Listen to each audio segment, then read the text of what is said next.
Binez en ce vendredi 30 janvier 2015. Alors en cette première émission, vous allez me dire, mais qu'est-ce que c'est Binez ? Eh bien Binez, c'est une expression qui signifie être à l'aise, se sentir bien, se détendre, et c'est justement ce que mes 4 chroniqueuses et moi-même allons essayer de faire pendant une jolie heure, c'est de vous mettre à l'aise, de vous détendre.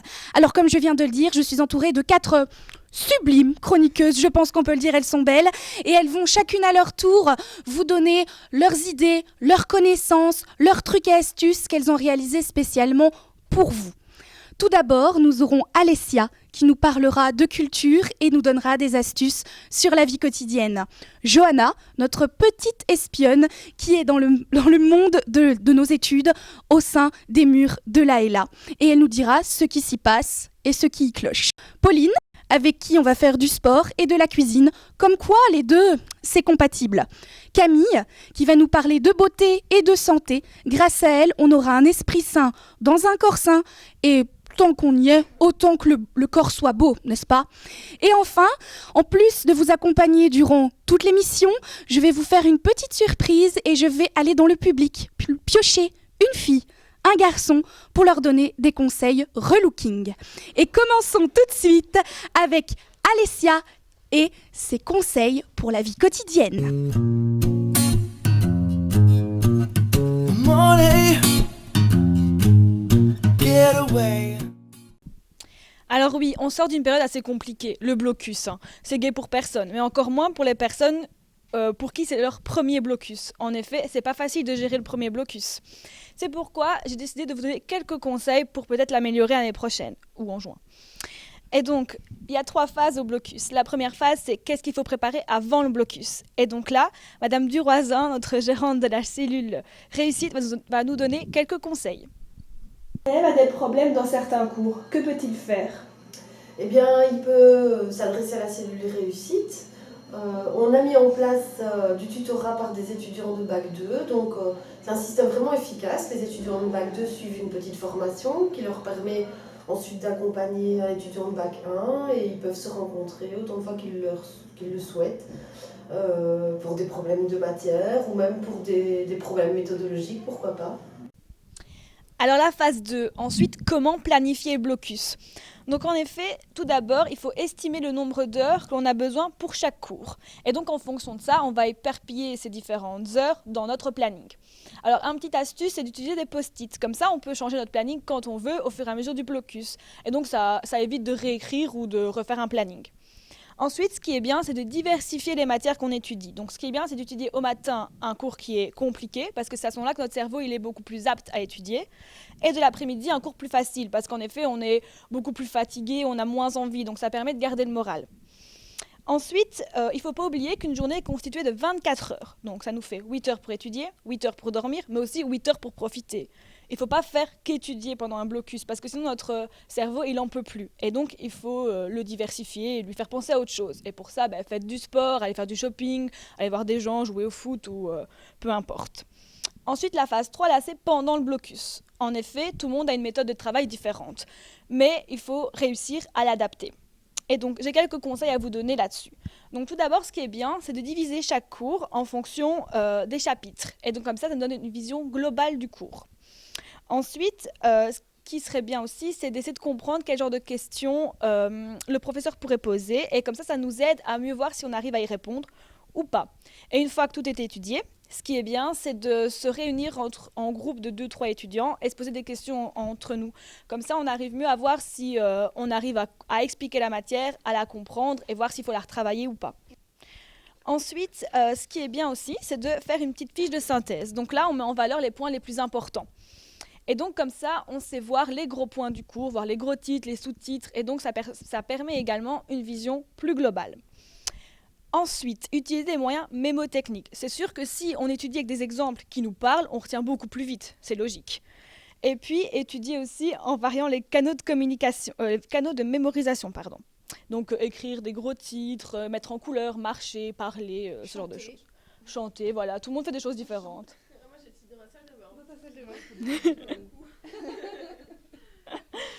Et donc là, Madame Duroisin va nous en expliquer davantage. Avez-vous des outils d'étude à nous proposer ?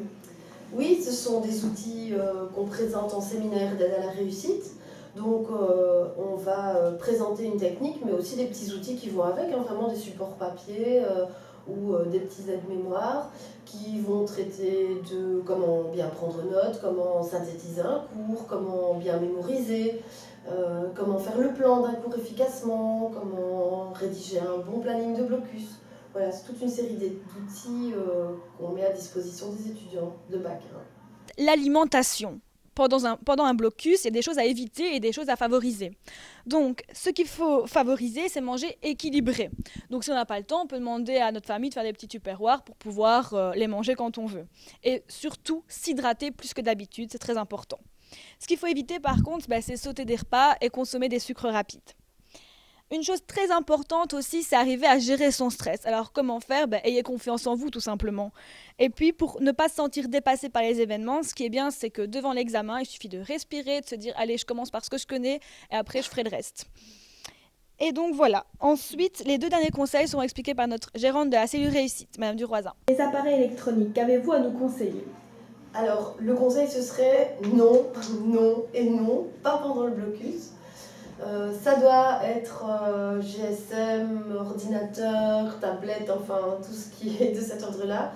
Moi, je vous conseille vraiment de le mettre dans une autre pièce que celle où vous étudiez. Si vous n'avez pas le choix, éteignez vos appareils. Alors ça veut dire pas les mettre en silencieux, ça veut dire vraiment les éteindre. Du sommeil, est-ce réellement important ? C'est essentiel. S'il y a un conseil à donner pendant le blocus, c'est dormir, dormir et dormir. Pendant la nuit, bien sûr, pas tout le temps. Parce que pour qu'une matière, pour que notre savoir se construise à long terme, long terme, ça veut dire le temps nécessaire aussi pour faire l'examen et après, il faut vraiment qu'on ait des phases de sommeil paradoxales.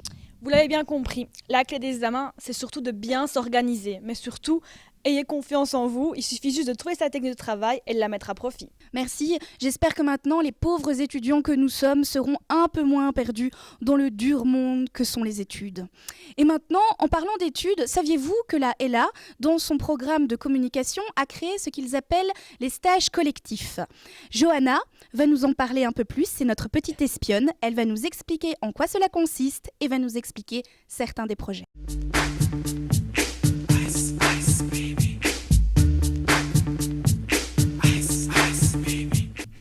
Et oui Jennifer, les étudiants de 2e année ont la possibilité de choisir un projet qu'ils vont mener à bien tout au long de l'année. Et lors de ces prochaines émissions, j'aborderai chaque projet, mais... Oui, voilà, c'est ça. Aujourd'hui, on va commencer par le projet cinéma.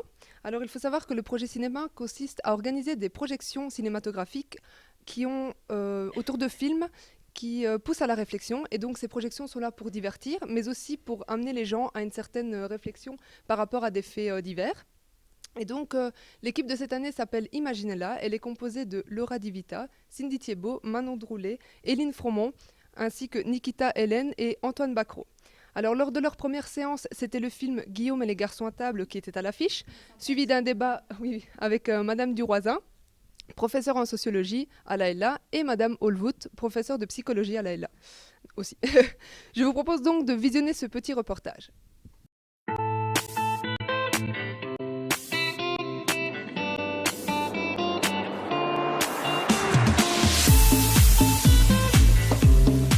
Le but de notre projet, c'est de proposer des films aux étudiants, mais suivis d'un débat ou d'une conférence qui va leur permettre d'appréhender le film différemment, vraiment à partir d'une thématique. Ça pousse vraiment à être proactif parce qu'il faut organiser, trouver le film, organiser le débat, trouver des intervenants. Il y a beaucoup de choses à préparer en amont. Et c'est vraiment ça, être proactif, tout prévoir. On a vraiment d'abord dû s'organiser les choses essentielles. Le problème, ça a surtout été vers la fin les détails auxquels on ne pense pas forcément. Mais dès le départ, on a réussi à cerner les points les plus importants, les objectifs importants, et à s'organiser ensemble lequel est plus apte à faire tel objectif. On a eu du monde, on n'était vraiment pas sûr au début de comment ça allait se passer, du nombre de personnes qu'on allait avoir, mais... on a eu des bons échos, donc pour moi, ça s'est vraiment bien passé. Le thème en soi, il est très intéressant parce que ça nous permet de nous poser plein de questions déjà par rapport à ce qui nous entoure et par rapport à l'éducation qu'on a eue et même à l'intégration sociale et l'identité qu'on a de nous-mêmes en fonction de nous et des autres.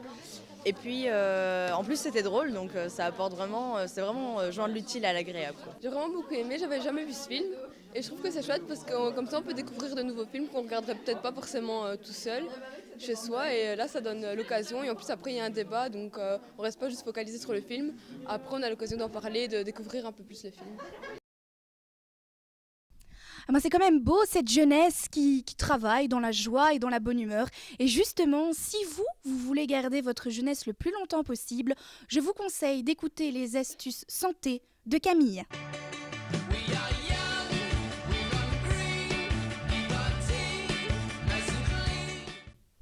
Alors, aujourd'hui, je vais vous présenter différents trucs et astuces pour survivre à la gueule de bois. On le connaît tous, hein. Tous les jeudis, tous les autres jours, on sort, l'alcool coule à flot, on rigole, on s'amuse, mais le lendemain, c'est pas trop ça, hein. On a mal au ventre, mal à la tête, mal aux cheveux, comme on dit. Mais attention, maintenant, grâce à moi, vous allez être parés pour survivre à la gueule de bois. Tout d'abord, il existe différentes manières pour prévenir la gueule de bois. Le plus évident, bien sûr, c'est la modération ou l'abstinence. Ou encore, ce qui est très important, c'est de choisir les boissons alcoolisées.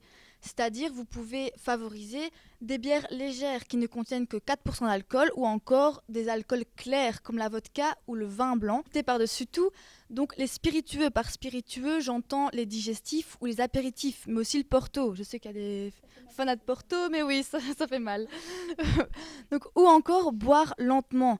Donc par boire lentement, je dis ça pour consommer une boisson toutes les 2 heures environ, mais aussi consommer un soft. Entre chaque boisson, ça vous permet de ne pas vous sentir déshydraté et donc éviter le mal de tête qu'on connaît tous le lendemain matin. Hein. Ça, on le connaît tous. C'est aussi donc très important de ne jamais sortir le ventre vide, car à ce moment-là, vous serez beaucoup plus rapidement en état d'ébriété. Ça, on le sait tous, je pense.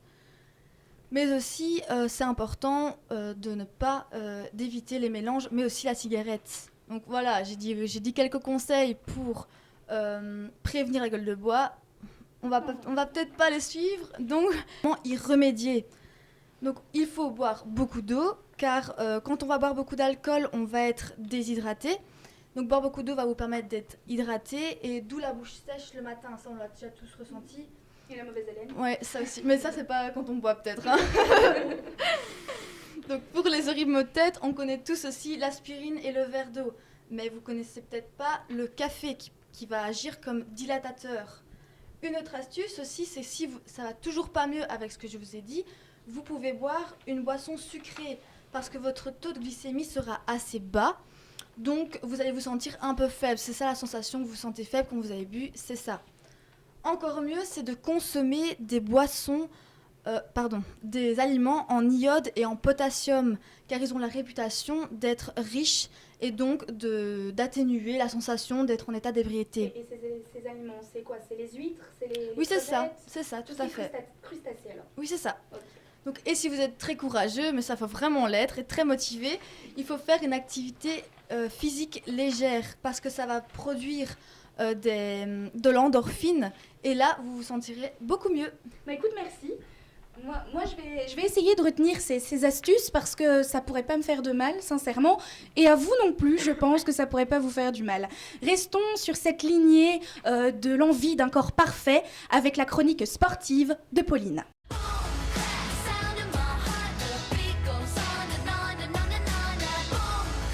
Alors oui, c'est connu, pratiquer du sport quand on est étudiant dans le supérieur, c'est pas facile du tout parce qu'on a des horaires de fou, plein de travaux à rendre, une vie nocturne et encore, j'en passe. Alors franchement, s'inscrire dans une salle de sport, c'est pas la première chose qu'on a envie de faire, mais on a quand même tous envie d'avoir un corps de rêve. Donc les filles veulent des jambes bien fines, des fesses musclées, hein, oui.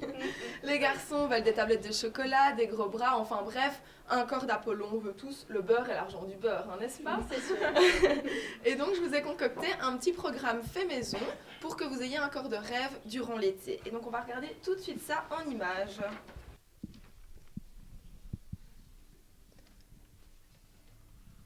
Alors, débutons par un exercice avec une chaise pour faire des pompes. Ça accentue le poids sur le haut du corps et permet une musculation intense. Écarter les jambes permet une meilleure musculation des pectoraux, tandis que rapprocher les bras permet de les muscler davantage. Je vous conseille 5 séries de 10 abdos pour les sportifs et 3 séries de 8 pour les moins habitués. Alors, les squats musclent les cuisses et les fesses, alors si c'est ramollo à cet endroit, vous savez quoi faire les mecs.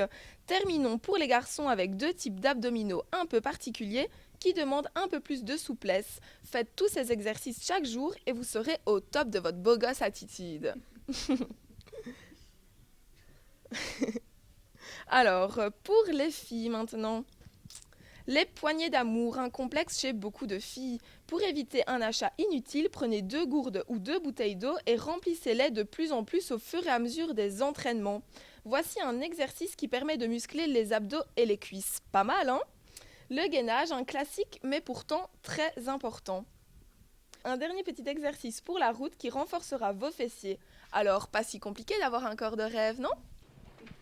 Merci Pauline. J'essaierai de m'en souvenir et je pense qu'après quelques séances, je devrais enfin re-rentrer dans mes vieux vêtements. Ben oui, je l'espère.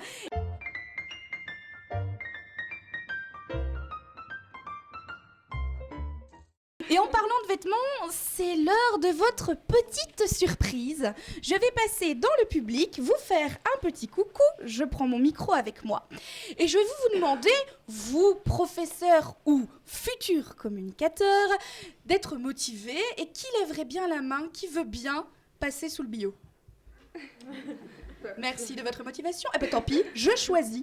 Je vais venir vous choisir. Vous êtes prêts ? Alors, je vais prendre le monsieur juste en face de moi avec le pull bordeaux. Venez près de moi, je vous en prie. Ça fait peur à la caméra. Ça fait peur la caméra. Bonjour. Alors, comment vous appelez-vous ? Bastien, Et que faites-vous dans la vie ? étudiant.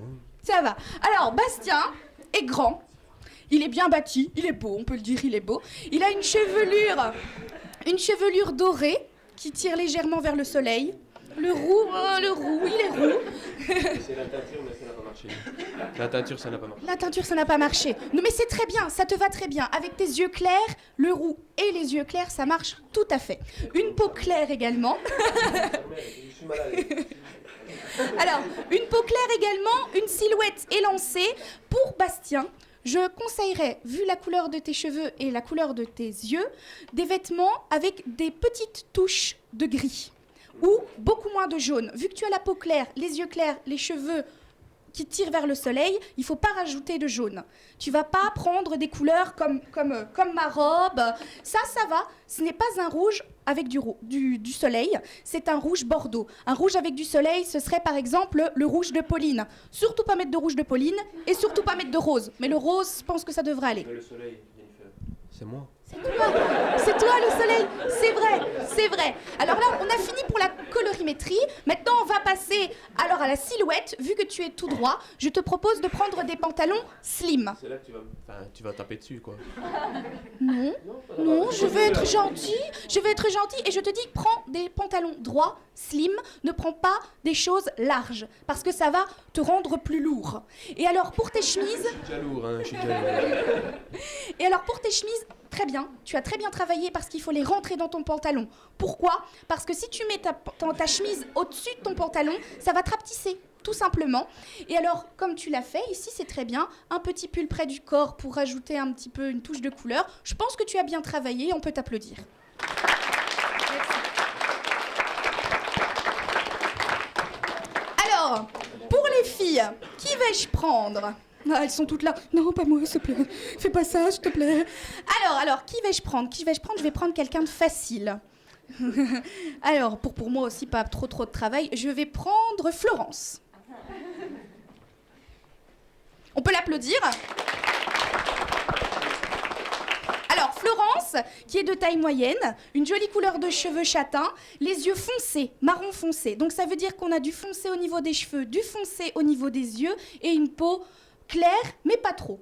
Donc ça, on va pouvoir travailler là sur le soleil. Tu vas pouvoir y aller sur les couleurs. Tu peux te lâcher le rouge, le rose. Toi, ce qui est bien avec ta couleur de cheveux et tes yeux, c'est que tu peux te lâcher sur toutes les couleurs. Si tu aurais les yeux clairs comme moi je suis une très mauvaise élève. Parce que quand on a les cheveux foncés et qu'on a les yeux bleus, le jaune, normalement, on peut pas. Tout simplement parce que ça va rendre ma peau un petit peu plus, disons, jaunâtre comme ça. Ça se voit pas parce que je suis super bien maquillée, hein, mais sinon, toi, tu peux vraiment te lâcher sur les couleurs. Vu que ta peau n'est pas trop claire, tu peux y aller. Le gris, par contre, mauvais élève, ça va te rendre plus terne. Il faut que tu ailles sur les couleurs dans le doré, dans le noir. Le noir, ça peut aller. Je sais que le noir, on dit que c'est pas une couleur, mais pour les brunes avec les yeux bruns comme toi, c'est le top. Au niveau de la silhouette, on a une taille moyenne et je me permets, que la taille est fine. Donc pareil, facile, tu peux te permettre un peu tout. Alors si tu avais une taille comme moi très droite, parce que moi je n'ai pas de hanche, alors on va venir la marquer avec une ceinture ou avec une robe comme ceci qui va venir marquer et créer une fausse taille. Au niveau des pantalons, le jeu est bon également, tu as choisi du slim. Si tu aurais mis du lourd, ça t'aurait rapetissé. Parce que quand on est petite et qu'on met du large ou qu'on met des choses qui montent très haut, ça vous rapetisse encore plus. Alors les filles, les petites, n'oubliez pas, ce n'est pas parce que vous êtes petite qu'on doit faire croire que vos jambes font 3 km. Les pantalons qui montent jusque-là ou les jupes qui montent jusque-là, ça va vous faire un buste de 3 cm et c'est pas bon du tout. Ça va? Donc là, à part pour la couleur, bonne élève, on peut t'applaudir. Voilà. Maintenant que vous avez tous les petits conseils pour un bon style, je vous propose des petits conseils beauté pour aller avec tout ça grâce à notre amie, la sublime Camille.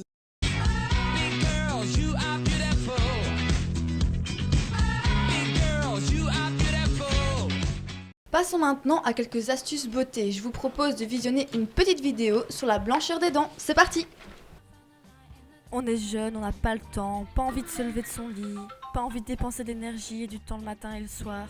On préfère regarder les nouvelles sur son smartphone. Et pourtant, se laver les dents est primordial. Et ce n'est pas comme si on les attaquait. Que ce soit fumer, boire, manger gras, sucré, elles sont soudoyées, maltraitées. Prenez votre courage par la brosse à dents et utilisez les astuces que je vais vous présenter pour avoir le sourire le plus éclatant.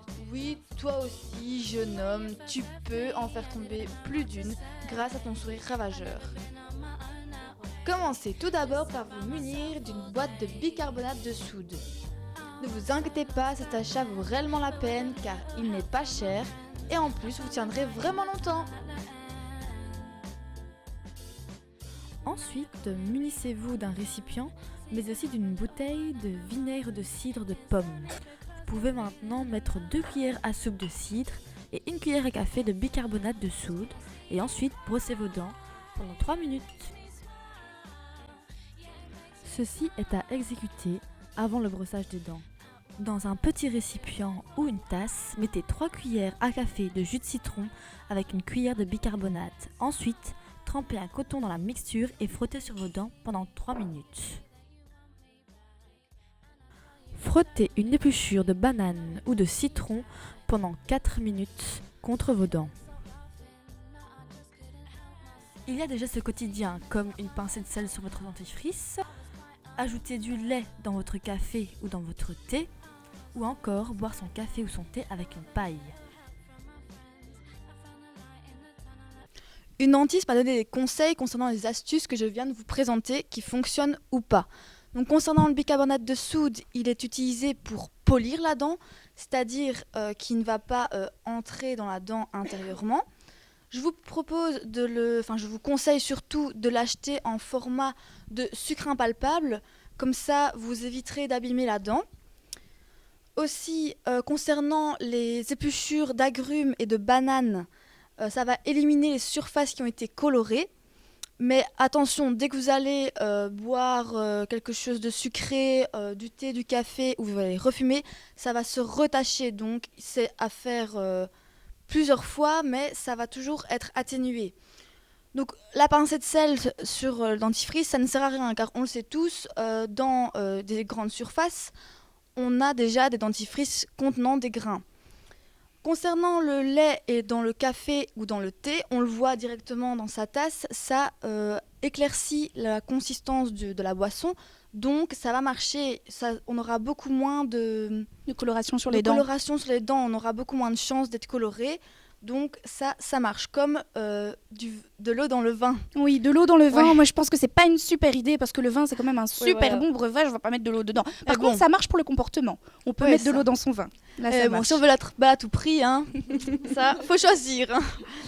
Donc boire avec une paille, ça marche aussi vu qu'on n'a pas de contact entre la boisson et les dents. Il n'y a pas de contact direct, donc ça marche aussi.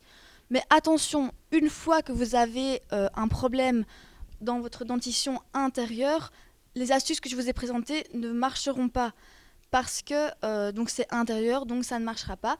Il faudra impérativement aller chez un dentiste pour faire des traitements un peu plus invasifs. Bah écoute, merci. Je vais essayer de m'en souvenir parce que qui ne rêve pas d'un sourire de star, mais je pense que nous, souriez un petit peu les filles, ça va, nous c'est bon, on est bon. Alors, on va garder le sourire et maintenant on va passer à une chronique qui m'est chère, la chronique culture, avec Alessia, qui va nous emmener dans des endroits où il fait bon pour nos petits, très courts moments de détente. On va voir ça avec Alessia.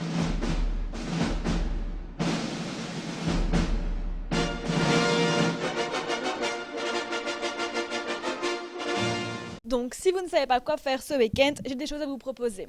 Donc, tout d'abord, à Tournai, à la Maison de la Culture, une soirée hip-hop ce samedi 31 janvier à 20h. Une soirée culture urbaine en partenariat avec SWAT, un rappeur originaire de Tournai. Donc, venez découvrir ce jeune rappeur qui est déjà suivi d'un fervent public qui l'accompagne. Et donc, c'est ce samedi à 20h à la Maison de la Culture. Passons maintenant à Bruxelles. Donc à Bruxelles, venez découvrir le groupe Kyo à Forêt Nationale qui jouera ce samedi 31 janvier à 20h.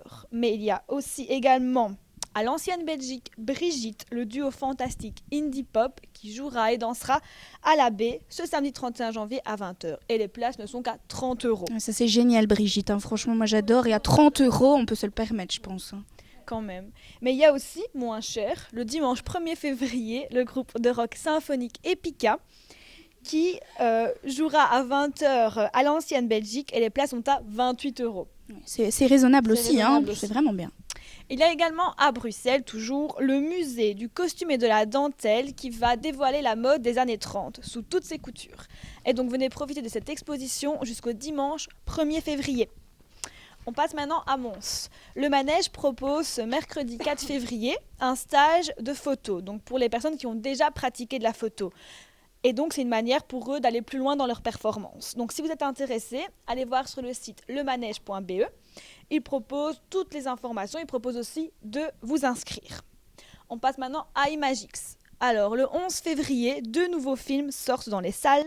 Tout d'abord, les 50 nuances de Grey. Le fameux 50 nuances de Grey, qui était un livre à la base. Oui, le livre érotique des ménagères. 3 livres d'ailleurs. Un petit peu sado cette histoire, non Oui, un petit peu. Beaucoup.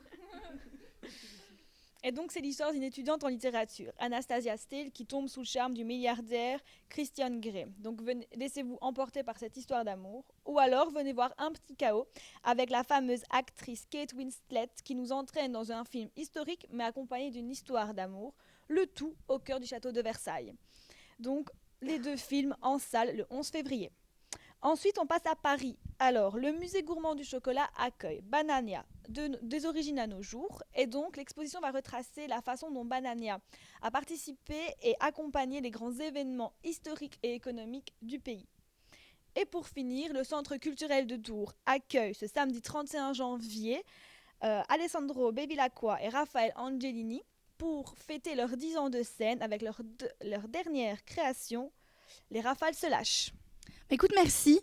Moi, en tout cas, j'ai pris note parce que ce week-end, pour une fois, on n'a pas trop de travail et on va pouvoir un petit peu se détendre. Il est temps, je pense, avec les semaines de fou que notre école de communication nous a donné les derniers moments. Alors, passons maintenant à un sujet un tout petit peu moins sympa. Notre petite espionne Johanna nous a rapporté les échos des murs de la Hella. Et sur ce coup-là, c'est pas joli.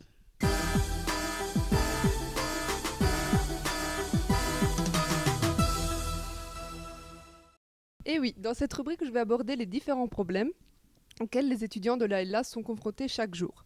D'ailleurs, si vous avez un problème quelconque, vous pouvez venir me contacter et on en discutera et je ferai entendre votre voix.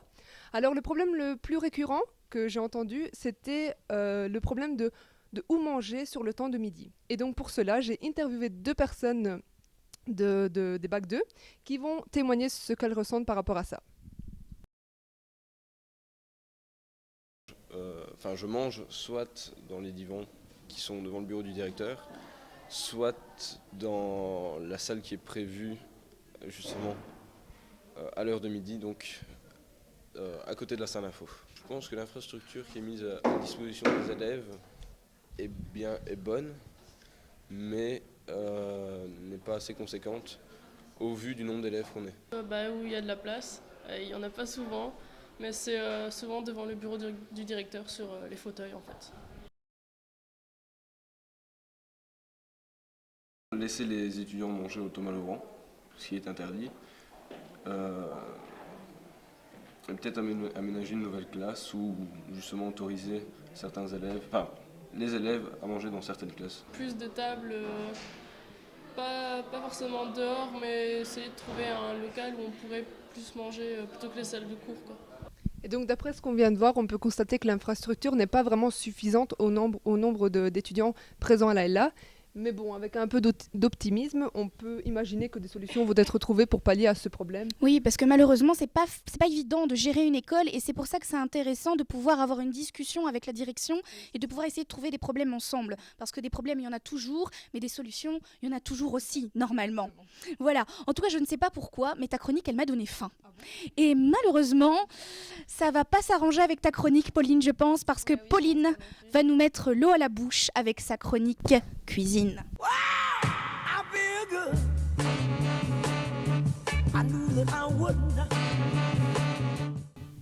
Mais oui, tout le monde le sait, la cuisine en côte, c'est pas toujours évident. Dépenser des fortunes pour se faire à manger, je pense que c'est pas trop votre truc et c'est normal, on n'a pas un budget de fou à notre âge. Mais c'est pas pour autant qu'on doit manger n'importe quoi et n'importe comment. Alors bien sûr, il y en a qui ont les petits plats tout préparés de maman chérie, mais je pense que c'est pas le cas de tout le monde. Alors pour ceux qui n'ont pas cette chance, je vais vous proposer une petite recette facile à faire. Et donc manger équilibré, pas cher et en 2 temps 3 mouvements, c'est possible. Bonjour, aujourd'hui je vais vous expliquer une recette qui s'appelle le saumon cuit. C'est une recette facile, peu coûteuse et délicieuse. Alors pour ce repas, on a besoin de sel et de poivre, de margarine et de farine, du thon et du lait, et des pommes de terre et du fromage râpé. Étape numéro 1, peler 5-6 pommes de terre et les couper en petits morceaux.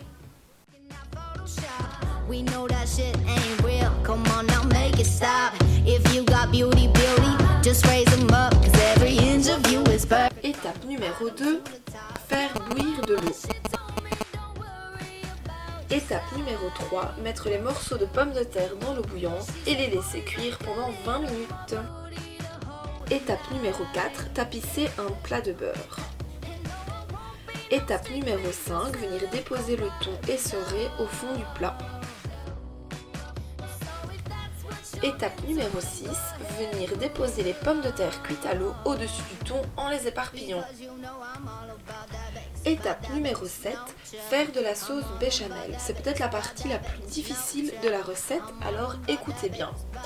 Donc faites fondre le beurre dans une casserole à fond épais. Ajoutez la farine et remuez avec une cuillère de bois. La farine doit juste épaissir. Versez le lait progressivement sans cesser de remuer jusqu'à ce que la sauce épaississe. Et puis on assaisonne avec du sel, du poivre et alors le must du must, de la muscade râpée. Étape numéro 8. Lorsque le fromage râpé est disposé sur tout le plat, on met le plat au four pendant 10 minutes et on met le plat au grill pendant 10 minutes.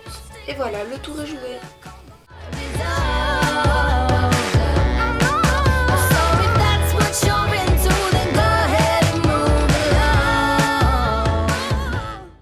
Merci Pauline. Maintenant j'ai vraiment faim, merci beaucoup.